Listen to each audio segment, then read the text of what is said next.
Watch this video with me. 12 Allow of the the mighty 318 saving had their whole hand of physical God body to together. touch us. The rest had been Watch this video maimed with and me. crippled as a result of being tortured for their faith.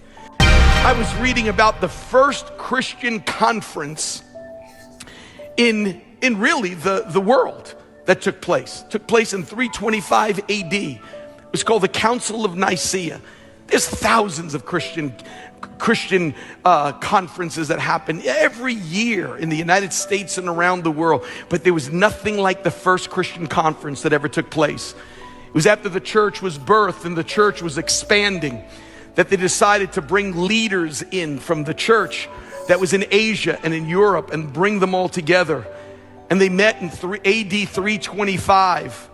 And they began to discuss doctrinal matters. They wanted to make sure that the church would stay on track. But I have to tell you who attended this conference, because the attendees is what was humbling.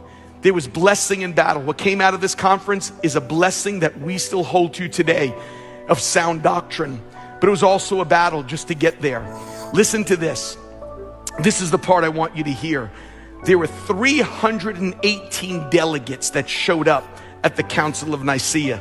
And this is what it says. Only 12 of the 318 had their whole physical body together. Only 12. All of the rest had been maimed and crippled as a result of being tortured for their faith. Some were there without an eye. Some of them were there without a hand, without a leg. They've had broken and dislocated limbs because they stood up for the gospel.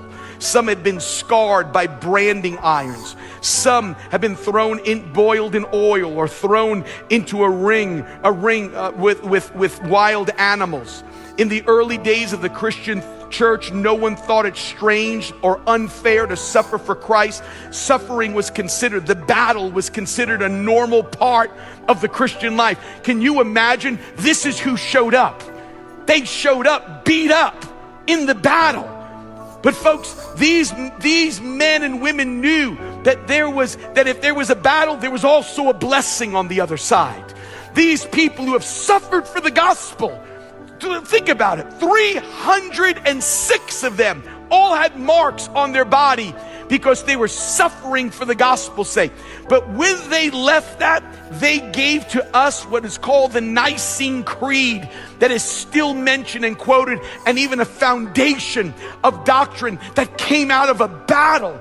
Listen to these words that were written by men with one eye or one hand or one leg. This is what they wrote, these battle-torn people. Listen to this. We believe in one God, the Father, the Almighty, maker of heaven and earth, of all that is seen and unseen. We believe.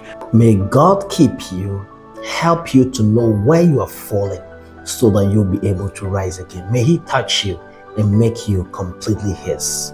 I sign off.